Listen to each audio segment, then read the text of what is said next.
100 वाघांची ताकद मिळते. मित्रांनो, छत्रपती शिवाजी महाराज केवळ राजा नव्हते तर जनतेचे वाली होते.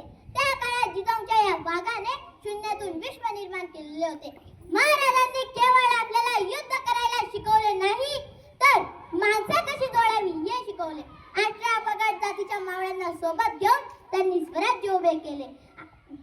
त्यांचे व्यवस्थापन घालीविक आणि स्त्रियांबद्दल आदर आजही संपूर्ण जगासाठी एक आदर्श आहे. मित्रांनो, ते म्हणजे की प्रत्येक स्त्रीचा आदर करणे. 2 अन्यायाविरुद्ध आवाज उठवणे. 3 आपल्या देशावर आपल्या मातीवर प्रेम करणे.